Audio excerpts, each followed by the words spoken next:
একদিন এক মৌমাছি রাসূলুল্লাহ পাক সাল্লাল্লাহু আলাইহি ওয়াসাল্লামের সামনে এসে রাসূলুল্লাহ পাক সাল্লাল্লাহু আলাইহি ওয়াসাল্লামের সাথে কথা বলার সুযোগ হয়েছে। রাসূলুল্লাহ পাক সাল্লাল্লাহু আলাইহি ওয়াসাল্লাম শুধু মানব জাতির ভাষা বুঝতেন তাই নয়, বরং আল্লাহর সমস্ত সৃষ্টি জগতের সমস্ত প্রাণী জগতের ভাষা আল্লাহর মাহবুব নবী সাল্লাল্লাহু আলাইহি ওয়াসাল্লাম বুঝার সেই শক্তি আল্লাহ দিয়েছেন। সুবহানাল্লাহ। উট এসে মালিকের ব্যাপারে রাসূলের দরবারে বিচার দিয়েছেন। এভাবে অনেক ঘটনা রয়েছে। তো মৌমাছি যখন রাসূল পাক সাল্লাল্লাহু আলাইহি ওয়াসাল্লামের সামনে কথা বলার সুযোগ হয়েছে, রাসূল পাক সাল্লাল্লাহু আলাইহি ওয়াসাল্লামের শরীর মুবারকে এসে চুমু দিয়েছে মৌমাছি।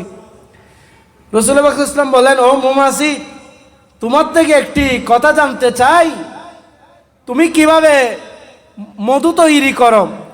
মধু তৈরির উপাদানগুলো একটু আমি নবীকে একটু বলে দাও। তখন মৌমাছির জবান খুলে গেল। মৌমাছি বললেন, ইয়া রাসূলুল্লাহ, ইয়া হাবিবাল্লাহ, আমরা জুই এবং গোলাপ ফুলের কলি থেকে যেই রস চূষণ করি, ওই রসগুলো আমরা বাসার মধ্যে রেখে দিলে ওগুলো মধু হয়ে যায়। রাসূলুল্লাহ পাক সাল্লাল্লাহু আলাইহি ওয়াসাল্লাম বলেন, ওই রসগুলো তো মিষ্টি নয়। গোলাপ এবং জুই ফুলের রসগুলো কি নয়? মিষ্টি নয়, কিন্তু মধু তো মিষ্টি। এই মধু কিভাবে তোমরা তৈরি করো? আল্লাহ পাক সুবহানাহু ওয়া তাআলা নিজে এবং ওনার ফেরেশতাগণ ওনার মাহবুব নবী সাল্লাল্লাহু আলাইহি ওয়াসাল্লামের উপর দরুদ পাঠ করেন। সুবহানাল্লাহ। এবং দ্বিতীয় নম্বর শিক্ষা হচ্ছে, আল্লাহ পাক সুবহানাহু ওয়া তাআলা নিজে নবীর উপর দরুদ পাঠ করেন না, বরং ঈমানদারদের দেখেও নবী পাক সাল্লাল্লাহু আলাইহি ওয়াসাল্লামের শানে দরুদ পাঠ করার জন্য আদেশ দিয়েছেন। সুবহানাল্লাহ।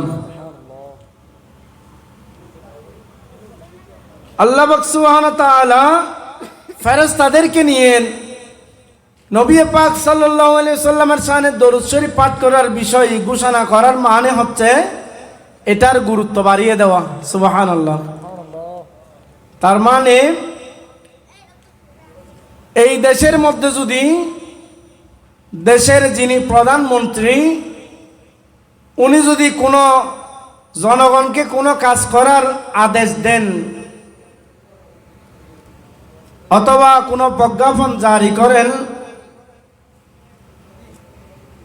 করার পরে যদি সরকারের প্রধান যিনি, উনি যদি এই কাজটি নিজে করে আগে দেখান, তাহলে জনগণের প্রতি আদেশের পাশাপাশি জনগণ ওই কাজের প্রতি বেশি আকৃষ্ট হবে।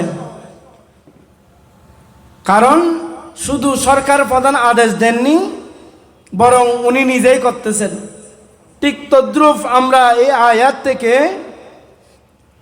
আমরা শিক্ষা পাই যে আল্লাহ আমাদেরকে এমন একটি কাজ করার জন্য নির্দেশ দিয়েছেন, যে কাজ শুধু আমরা করব না, বরং আরশা আজিমের খুদা, লামকানের খুদা, ওই লামকানের খুদা নিজে নয়, বরং উনার নূরানি জগতের ফেরেশতাগণ সহ আপন মাহবুবের উপর দরুদ শরীফ পাঠ করেন। সুবহানাল্লাহ।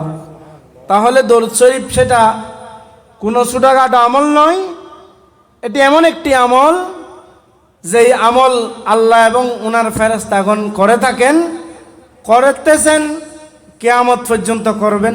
সুবহানাল্লাহ। এখন আসুন,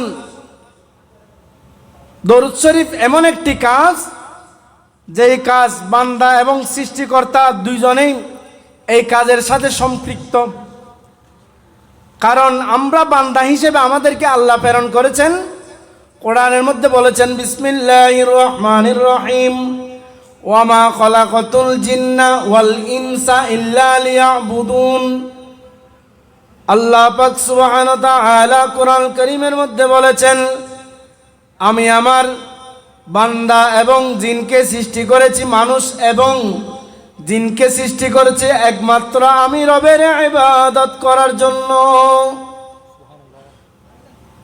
সেই হিসেবে আমরা বান্দা হিসেবে আমাদের কাজ হলো নামাজ পড়া, রোজা রাখা, হজ করা, যাকাত দেওয়া, ইবাদত বندگی করা, খাওয়া পান করা, শয়ন করা, ঘুমানো, এগুলো বান্দার কাজ, বান্দা হিসেবে। কিন্তু মহান রব আল্লাহ পাক সুবহানাহু ওয়া তাআলা ওই সমস্ত জিনিস থেকে পুত পবিত্র। এটার দলিল কি? এটার দলিল হচ্ছে কুরআন কারীমের 3 নম্বর পারার শুরু দিয়ে আয়াতুল কুরসির মধ্যে আল্লাহ পাক সুবহানাহু ওয়া তাআলা বলেন, আল্লাহু লা ইলাহা ইল্লা হুয়াল হাইয়ুল কাইয়্যুম লা তাখুযুহু সিনাতুন ওয়ালা নাওম। বলা হচ্ছে আল্লাহু লা ইলাহা ইল্লাহু, আল্লাহ ছাড়া কোনো উপাস্য নেই।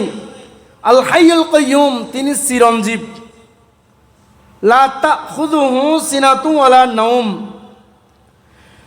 তিনি চিরঞ্জীব এবং সর্বদা বিরাজমান। লা তাখুযুহু সিনাতুন ওয়ালা নাওম, সিনাতুন মানে হচ্ছে তন্দ্রাভাব, নাওমুন মানে ঘুমানো। আল্লাহ বলেন, আমি আল্লাহ এমন একটি রব যিনি ছাড়া তোমাদের কোনো উপাস্য নেই। শুধু তাই নয়, লা তাখুযুহু সিনাতুন ওয়ালা নাওম, আমাকে তন্দ্রা এবং নিদ্রা স্পর্শ করে না। সুবহানাল্লাহ।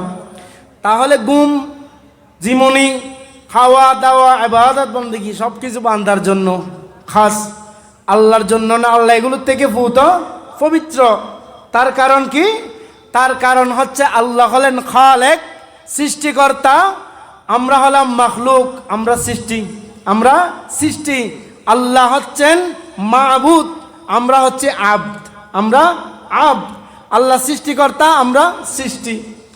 তো সুতরাং আল্লাহর সাথে বান্দার সাথে কাজের পার্থক্য রয়েছে কিনা? রয়েছে। পরিচয়ের মধ্যেও পার্থক্য রয়েছে। আল্লাহ বান্দার জন্য জমিনে সূর্যের আলো দিবেন, বৃষ্টি দান করবেন, ফসল ফলাদি দান করবেন, রিজিক দান করবেন। আর বান্দার ওইসব শক্তি নেই, যেহেতু বান্দা হচ্ছেন সৃষ্টির বৃষ্টি নামানো শক্তি নাই। সূর্য উদয় করা এবং অস্ত যাওয়ার যেই শক্তি, সেটা আল্লাহর রয়েছে, বান্দার নাই। সুতরাং আল্লাহর কাজ যেগুলো বান্দাকে দেওয়া, এবং বান্দার কাজ হচ্ছে আল্লাহর পক্ষ থেকে পাওয়া এবং নিয়ামতগুলো ভোগ করা। কিন্তু দরুদ শরীফ এমন একটি ইবাদত যেটার সাথে আল্লাহর সাথেও সম্পর্ক রয়েছে, বান্দার সাথে সম্পর্ক রয়েছে। সুবহানাল্লাহ। শুধুমাত্র এমন একটি ইবাদত, নামাজ আমরা পড়ি, আল্লাহ পড়েন না। রোজা আমরা রাখি, আল্লাহ রাখেন না। আমরা ঘুমাই, আল্লাহ ঘুমান না। আমরা খাই, আল্লাহ খান না। কিন্তু দরুদ শরীফ এমন একটি ইবাদত, আল্লাহ সুবহানাহু ওয়া তাআলা বলেন, আল্লাহ বলেন, আমি নিজে পড়ি, আমার ফেরেশতাগণকে নিয়ে পড়ি, ও আমার ইমানদার বান্দাগণ, তোমরাও আমার নবীর উপর দরুদ শরীফ পাঠ করো। সুবহানাল্লাহি ওয়া বিহামদিহি।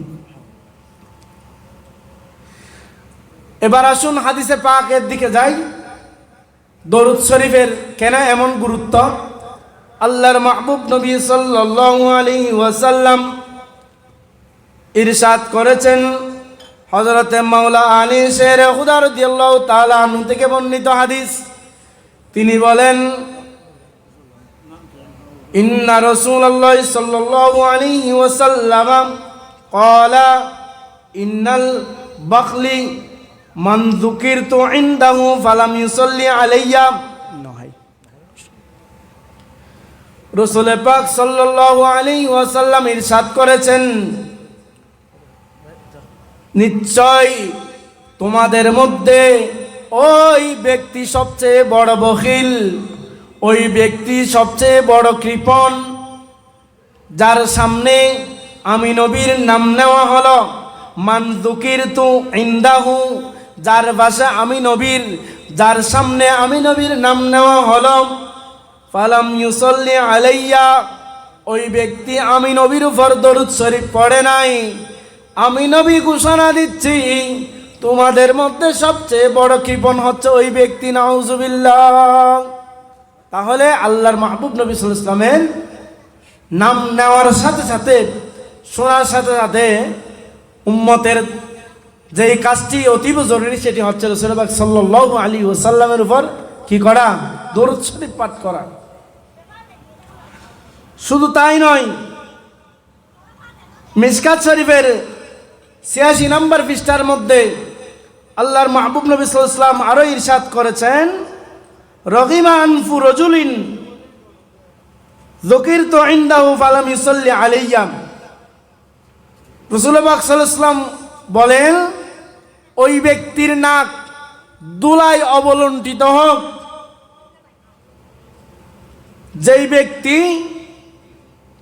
যেই ব্যক্তির সামনে আমি নবীর নাম নেওয়া হলো, কিন্তু ওই ব্যক্তি আমি নবীর উপর দরুদ শরীফ পাঠ করলেন না, ওই ব্যক্তির নাক দুলায় অবলম্বিত হোক। নাক দুলায় অবলম্বিত হওয়া মানে বেইজ্জতি হওয়া, লাঞ্ছনা হওয়া। আমরা স্বাভাবিক কোনো ব্যক্তিকে সমাজে কোনো ব্যক্তি যখন একটু কোনো কাজের মধ্যে বেইজ্জতি লাঞ্ছনা হয়, তাকে আমরা কি বলি? নাক কাটা বলি। কি বলি? নাক কাটা বলি। আল্লাহর মাহবুব নবী সাল্লাল্লাহু আলাইহি ওয়াসাল্লাম যেই ব্যক্তির সামনে আল্লাহর নবীর সাল্লাল্লাহু আলাইহি ওয়াসাল্লামের নাম নেওয়া হয়, দরুদ শরীফ পাঠ করেন না, ওই ব্যক্তিকে আল্লাহর মাহবুব নবী সাল্লাল্লাহু আলাইহি ওয়াসাল্লাম বলেছেন তার নাক দুলায় অবলম্বিত হোক। সুতরাং আমাদের এই হাদিস দ্বয়কে থেকে শিক্ষা গ্রহণ করতে হবে যে রাসূল পাক সাল্লাল্লাহু আলাইহি ওয়াসাল্লামের শানে বেশি বেশি দরুদ শরীফ পাঠ করা। আল্লাহ পাক সুবহানাহু ওয়া তাআলা আমাদের প্রত্যেককে রাসূল পাক সাল্লাল্লাহু আলাইহি ওয়াসাল্লামের শানে বেশি বেশি দরুদ শরীফ পাঠ করার তৌফিক নসিব করুন। সবাই বলুন আমিন। শুধু তাই নয়, ইমাম তিরমিজি রহমতুল্লাহ আলাইহি তিরমিজি শরীফের মধ্যে বর্ণনা করেন, দরুদ শরীফ ব্যতীত বান্দার নামাজ এবং দোয়া আসমানের নিচে জমিনের উপর মধ্যখান স্থানের মধ্যে ঝুলন্ত থাকবে। ওই দোয়াগুলো, নামাজগুলো রাসূলুল্লাহ সাল্লাল্লাহু আলাইহি ওয়াসাল্লামের শানে যতক্ষণ দরুদ শরীফ পাঠ করবে না, ততক্ষণ পর্যন্ত ওই ইবাদতগুলো আল্লাহর দরবারে কবুল হবে না। এটা আমার কথা নয়, হযরত উমর ইবনুল খাত্তাব রাদিয়াল্লাহু তাআলা আনহু থেকে বর্ণিত। তিনি বলেন, ইন্নাদ দুআ মাওকুফুন বাইনাস সামাই ওয়াল আরদি লা ইয়াসআদু মিনহু শাইউন হাত্তা তুসাল্লি আলা নবিয়িকা সাল্লাল্লাহু আলাইহি ওয়াসাল্লাম। হযরত উমর বিন খাত্তাব রাদিয়াল্লাহু তাআলা আনহু থেকে বর্ণিত, তিনি বলেন, নিশ্চয় বান্দার দোয়া আসমানের নিচে জমিনের উপর মধ্যবর্তী স্থানের মধ্যে ঝুলানো অবস্থায় থাকবে ততক্ষণ পর্যন্ত যতক্ষণ পর্যন্ত ওই ব্যক্তি আমার দয়াল নবী সাল্লাল্লাহু আলাইহি ওয়াসাল্লামের শানে দরুদ শরীফ পাঠ করবে না, ততক্ষণ পর্যন্ত তার ইবাদত আল্লাহর দরবারে কবুল হবে না। তাহলে বোঝা যাচ্ছে বান্দার দরুদ শরীফ ছাড়া তার ইবাদত, নামাজের মধ্যে যদি কান্নাকাটি করেও যদি অনন্য বিনয় করেও যদি নামাজ আদায় করে, কিন্তু রাসূলুল্লাহ সাল্লাল্লাহু আলাইহি ওয়াসাল্লামের শানে দরুদ শরীফ না থাকার কারণে ওই ব্যক্তির কোনো আমল আল্লাহর দরবারে কবুল হবে না। শুধু তাই নয়, দরুদ শরীফ এমন একটি ইবাদত, যেই দরুদ শরীফ পাঠ করার কারণে আমরা যেই মধু খাই, এই মধু তৈরি করে কে? মৌমাছি। রাসূলুল্লাহ সাল্লাল্লাহু আলাইহি ওয়াসাল্লামের শানে দরুদ শরীফ পাঠ করার কারণে তার মুখের লালাগুলো মধু হয়ে যায়। সুবহানাল্লাহ। রাসূলুল্লাহ সাল্লাল্লাহু আলাইহি ওয়াসাল্লামের জিসিম মুবারক এত পবিত্র ছিল যে ওনার জিসিম মুবারকে কখনো মশামাছি বসার সুযোগ হতো না, তারা কখনো বসতে পারত না। এটা মনে রাখবেন। আমার গায়ে আপনার গায়ে মশামাছি বসে, টিকতে পারি না কোনো একটি জায়গার মধ্যে গেলে, কিন্তু আল্লাহর মাহবুব নবী সাল্লাল্লাহু আলাইহি ওয়াসাল্লামকে আল্লাহ পাক সুবহানাহু ওয়া তাআলা এমন পবিত্র করেছেন, এত ফুত পবিত্র করেছেন, ওই নবীজি সাল্লাল্লাহু আলাইহি ওয়াসাল্লামের জিসিম মুবারকের, শরীর মুবারকের মধ্যে কখনো মশামাছি বসেনি। সুবহানাল্লাহ। একদিন এক মৌমাছি রাসূলুল্লাহ সাল্লাল্লাহু আলাইহি ওয়াসাল্লামের সামনে এসে রাসূলুল্লাহ সাল্লাল্লাহু আলাইহি ওয়াসাল্লামের সাথে কথা বলার সুযোগ হয়েছে। রাসূলুল্লাহ সাল্লাল্লাহু আলাইহি ওয়াসাল্লাম শুধু মানব জাতির ভাষা বুঝতেন তাই নয়, বরং আল্লাহর সমস্ত সৃষ্টি জগতের সমস্ত প্রাণী জগতের ভাষা আল্লাহর মাহবুব নবী সাল্লাল্লাহু আলাইহি ওয়াসাল্লাম বুঝার সেই শক্তি আল্লাহ দিয়েছেন। সুবহানাল্লাহ। উট এসে মালিকের ব্যাপারে রাসূলের দরবারে বিচার দিয়েছেন। এভাবে অনেক ঘটনা রয়েছে। তো মৌমাছি যখন রাসূল পাক সাল্লাল্লাহু আলাইহি ওয়াসাল্লামের সামনে কথা বলার সুযোগ হয়েছে, রাসূল পাক সাল্লাল্লাহু আলাইহি ওয়াসাল্লামের শরীর মুবারকে এসে চুমু দিয়েছে মৌমাছি। রাসূল পাক ইসলাম বলেন, ও মৌমাছি, তোমার থেকে একটি কথা জানতে চাই, তুমি কিভাবে মধু তৈরি করো? মধু তৈরি উপাদানগুলো একটু আমি নবীকে একটু বলে দাও। তখন মৌমাছির জবান খুলে গেল। মৌমাছি বললেন, ইয়া রাসূলুল্লাহ, ইয়া হাবিবাল্লাহ, আমরা জুই এবং গোলাপ ফুলের কলি থেকে যেই রস চূষণ করি, ওই রসগুলো আমরা বাসার মধ্যে রেখে দিলে ওগুলো মধু হয়ে যায়। রাসূল পাক সাল্লাল্লাহু আলাইহি ওয়াসাল্লাম বলেন, ওই রসগুলো তো মিষ্টি নয়। গোলাপ এবং জুই ফুলের রসগুলো কি নয়? মিষ্টি নয়, কিন্তু মধু তো মিষ্টি। এই মধু কিভাবে তোমরা তৈরি করো? বাইরের মেঘ বন্ধ করে দেন। এই মধু তোমরা কিভাবে তৈরি করো? তখন মৌমাছি জবাব দিলেন, ইয়া রাসূলুল্লাহ, ইয়া হাবিবাল্লাহ, আমরা যখন জুই ফুল এবং গোলাপ ফুল থেকে রসগুলো সংগ্রহ করে বাসায় রাখতে যাই, আমরা যখন ওই রসগুলো মুখের মধ্যে নিই, ইয়া রাসূলুল্লাহ, ইয়া হাবিবাল্লাহ, ওই রসগুলো মুখে থাকা অবস্থায় আমরা মৌমাছির জাতিরা যতগুলো মৌমাছি রয়েছে সমস্ত মৌমাছি আপনি নবীর শানে দরুদ শরীফ পাঠ করে ওই রসগুলো যখন বাসার মধ্যে রেখে দিই, সাথে সাথে আপনি নবীর দরুদ শরীফের কারণে ওই আমাদের মুখের লালাগুলো, আমাদের মুখ থেকে নিঃসৃত রসগুলো আপনি নবীর দরুদ শরীফের বরকতের কারণে মধু হয়ে যায়। সুবহানাল্লাহ। রাসূল পাক সাল্লাল্লাহু আলাইহি ওয়াসাল্লামের শানে দরুদ শরীফ পাঠ করার কারণে মৌমাছির মুখের রস, তুতু, লালা, এগুলো কি হয়ে যায়? মধুতে পরিণত হয়ে যায়। সুবহানাল্লাহ। শুধু তাই নয়, এই যে আপনারা এই মাহফিলের মধ্যে বসেছেন, দরুদ শরীফ পড়েছেন কিনা? পড়েছেন। আপনারা কি জানেন এই দরুদ শরীফের দ্বারা আপনার কতটুকু উপকার হয়েছে? মিশকাত শরীফের ৮৬ নম্বর পৃষ্ঠার মধ্যে হযরত আনাস বিন মালিক রাদিয়াল্লাহু তাআলা আনহুর বর্ণিত হাদিস, তিনি বলেন, রাসূল পাক সাল্লাল্লাহু আলাইহি ওয়াসাল্লাম ইরশাদ করেছেন, মান সাল্লা আলাইয়া ওয়াহিদাতান সাল্লাল্লাহু আশারা সালাতিন ওয়া হুত্তাত আনহু আশারু খতিয়াতিন ওয়া রুফিআত লাহু আশারা দারাজাত।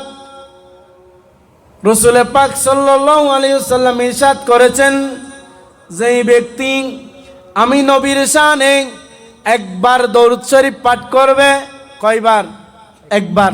রাসূল পাক সাল্লাল্লাহু আলাইহি ওয়াসাল্লামের শানে, ওনারা শায়ের আহলে সুন্নাত সারাদিন রাসূল পাক সাল্লাল্লাহু আলাইহি ওয়াসাল্লামের শানে পড়ে, এগুলো দরুদ সালাম তো নাকি? তো ওনারা কত সবের অধিকারী হচ্ছেন দেখেন। রাসূল পাক সাল্লাল্লাহু আলাইহি ওয়াসাল্লাম বলেছেন, মান সাল্লা আলাইহি ওয়াহিদাতান সাল্লাল্লাহু, যেই ব্যক্তি একবার রাসূলের উপর দরুদ শরীফ পাঠ করবে, ওই ব্যক্তির উপর আল্লাহ আশারু সালাত, তার উপর 10টি রহমত নাজিল করবেন। সুবহানাল্লাহ। ওয়া হুত্তাত আনহু আশারু খতিয়াতিন, তার 10টি গুনাহ আল্লাহ মাফ করে দিবেন। সুবহানাল্লাহ। ওয়া রুফিআত লাহু আশারু দারাজাতিন, ওই ব্যক্তির 10টি মর্তবা আল্লাহর দরবারে বৃদ্ধি পাবে। সুবহানাল্লাহ। দরুদ শরীফ কয়বার? একবার। ওনারা কতবার পড়েছেন হিসাব নাই। সেজন্য সবসময় হাঁটতে, বসতে, উঠা বসা, চলাফেরা করতে, বিশেষ করে বাজারে যাওয়া আসার সময়, কোনো দূরবর্তী সফরে যাওয়া আসা করার সময় কোনো কাজ নেই, দরুদ শরীফ পাঠ করেন। এই দরুদ শরীফ দ্বারা সওয়াব নয়, বরং আপনাকে আমাকে গীবত, পরনিন্দা, পরচর্চা, চুগলখড়ি, এই সমস্ত বদ আমল থেকে আল্লাহ আমাকে আপনাকে হেফাজত করবে। সুবহানাল্লাহ। দরুদ শরীফ বেশি বেশি পড়ার চেষ্টা করবেন। রাসূল পাক সাল্লাল্লাহু আলাইহি ওয়াসাল্লামের উপর দরুদ শরীফ পাঠ করার কারণে এক ব্যক্তি আযাব থেকে মুক্তি পেয়েছে। আফজালুস সালাত নামক কিতাবের মধ্যে 41 পৃষ্ঠার মধ্যে এই ঘটনাটি বর্ণনা রয়েছে। ইমাম সাহাবী রাহমাতুল্লাহ আলাইহি বর্ণনা করেন,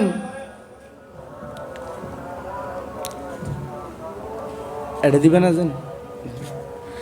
সম্মানিত উপস্থিতি, আশারের আজান হবে ইনশাল্লাহ। আশারের আজানের পরে ইনশাল্লাহ আমি আমার বাকি সামান্য আলোচনা করে ইনশাল্লাহ নামাজের জন্য আমরা বিরতি দিব। সওয়াব হয়, আল্লাহর রহমত নাজিল হয় এবং গুনাহ মাফ হয়, মর্তবা বৃদ্ধি হয়। তাই নয়, বরং এই দরুদ শরীফকে যদি কোনো ব্যক্তি প্রতিদিনের আমল হিসেবে যদি নিয়ে নেয় নিজের জীবনের জন্য, ওই ব্যক্তির স্বপ্নের মধ্যে আল্লাহর মাহবুব নবী সাল্লাল্লাহু আলাইহি ওয়াসাল্লাম কোনো একদিন চলে আসবে। সুবহানাল্লাহ। এটা আমার কথা নয়, ইমাম সাহাবী রাহমাতুল্লাহ আলাইহি এবং অন্যান্য কয়েকজন মুহাদ্দিসগণ বর্ণনা করেন। মুহাম্মদ ইবনে সাদ ইবনে মুতারফ রাহমাতুল্লাহ আলাইহি নামক একজন আল্লাহর বুজুর্গ ব্যক্তি, যিনি প্রতি রাতে ঘুমানোর পূর্বে নির্দিষ্ট সংখ্যক রাসূল পাক সাল্লাল্লাহু আলাইহি ওয়াসাল্লামের শানে দরুদ শরীফ পাঠ করতেন। ঘুমানোর পূর্বে নির্দিষ্ট সংখ্যক প্রতিদিন একই নিয়মে রাসূল পাক সাল্লাল্লাহু আলাইহি ওয়াসাল্লামের শানে কি করতেন? দরুদ শরীফ পাঠ করতেন। একদিন উনি দরুদ শরীফ পাঠ করে ঘুমিয়েছেন প্রতিদিনের মতো। রাতের মধ্যে যখন উনি স্বপ্নে দেখলেন, স্বপ্নের মধ্যে আল্লাহর মাহবুব নবী সাল্লাল্লাহু আলাইহি ওয়াসাল্লাম এসে উপস্থিত হয়ে গেছেন। সুবহানাল্লাহ। উনি উপস্থিত হয়ে রাসূল পাক সাল্লাল্লাহু আলাইহি ওয়াসাল্লাম বলেন, ও আমার উম্মত, তুমি প্রতি রাতে আমি নবীর শানে দরুদ শরীফ পাঠ করে করে ঘুমাও। আমি নবীকে ভালোবেসে দরুদ শরীফ পাঠ করো। তুমি আমার কাছে আসো, তুমি যেই মুখ দিয়ে দরুদ শরীফ পাঠ করো আমি ওই মুখের উপর একটি চুমা দিব। সুবহানাল্লাহ। যেই মুখ দিয়ে দরুদ শরীফ পাঠ করে ওই মুখ দিয়ে কি দিবেন? চুমা দিবেন। হাই হাই, উনি বললেন, ইয়া রাসূলুল্লাহ, ইয়া হাবিবাল্লাহ, আপনি হচ্ছেন রহমাতুল লিল আলামিন নবী, আমি একজন আপনার নগণ্য উম্মত, আল্লাহর একজন আদারা বান্দা। আমার কি এমন বিশেষত্ব যে আমার মুখ, যেই মুখ দিয়ে দরুদ পাঠ করে ওই মুখের উপর আপনি চুমা দিবেন? ইয়া রাসূলুল্লাহ, হাবিবাল্লাহ, আমার লজ্জা লাগতেছে, এটা আমার দ্বারা সম্ভব নয়। এটা বলে রাসূল পাক সাল্লাল্লাহু আলাইহি ওয়াসাল্লামের শানে সামনে নিজের চেহারাটা উপস্থাপন করলেন। আল্লাহর মাহবুব নবী সাল্লাল্লাহু আলাইহি ওয়াসাল্লাম ওনার চেহারার মধ্যে একটি চুমা দিয়ে দিলেন। সুবহানাল্লাহ। হযরত মুহাম্মদ ইবনে সাদ ইবনে মুতারফ রাহমাতুল্লাহ আলাইহি বলেন, রাসূল পাক সাল্লাল্লাহু আলাইহি ওয়াসাল্লাম স্বপ্নের মধ্যে এসে আমার মুখে একটি চুমা দেওয়ার কারণে আমার চেহারাটা এতই সুগন্ধি হয়ে গেছে যে 8 দিন পর্যন্ত আমার চেহারার মধ্যে এই সুগন্ধি বিদ্যমান ছিল। সুবহানাল্লাহ। এবং আমার ঘরের মধ্যে, যেই ঘরের মধ্যে আমার যেই শয়ন কক্ষের মধ্যে উপস্থিত হয়েছেন, ওই কক্ষটাও 8 দিন পর্যন্ত সুগন্ধি ছিল। সুবহানাল্লাহ। সম্মানিত হাজিরিন, যেই ব্যক্তি রাসূল পাক সাল্লাল্লাহু আলাইহি ওয়াসাল্লামকে একবার স্বপ্নে দেখবে, তার জন্য আর জাহান্নাম আছে না? জাহান্নামের আগুন তার জন্য কি হারাম, জান্নাত তার জন্য ওয়াজিব হয়ে যাবে। সুবহানাল্লাহ। এবং রাসূল পাক সাল্লাল্লাহু আলাইহি ওয়াসাল্লামকে যেই ব্যক্তি স্বপ্নে দেখবে, তিনি যেন বাস্তবে দেখলো, সেটা আমার কথা নয়। রাসূল পাক সাল্লাল্লাহু আলাইহি ওয়াসাল্লাম বলেন, মান রাআনি ফিল মানামি ফাকাদ রাআনি হাক্কান ইন্না শাইতানা লা ইয়াতামাসসালু বি। যেই ব্যক্তি আমি নবীকে স্বপ্নে দেখলো সে যেন আমাকে বাস্তবে দেখলো, কারণ শয়তান আমি নবীর সূরত কখনো ধারণ করতে পারে না। সুবহানাল্লাহ। সম্মানিত হাজিরিন, নামাজের সময় সন্নিকটে এবং এশার নামাজের পরে আপনাদের মাঝে ইমানি ইরফানি রুহানি তাকরীর পেশ করবেন অত্র মসজিদের সম্মানিত খতিব হযরতুল আল্লামা সুন্নিয়তের আকাশের উজ্জ্বল নক্ষত্র হযরতুল আল্লামা যারা মাওলানা উবাইদুল হক সিদ্দিকী মুদাজিলুল আলী। আমি আমার সংক্ষিপ্ত বক্তব্য এবং যা কিছু আলোচনা করেছি, আল্লাহ পাক সুবহানাহু ওয়া তাআলা আমাদের প্রত্যেককে দরুদ শরীফের উপর আমল করার সেই তৌফিক নসিব করুন। সবাই বলুন আমিন।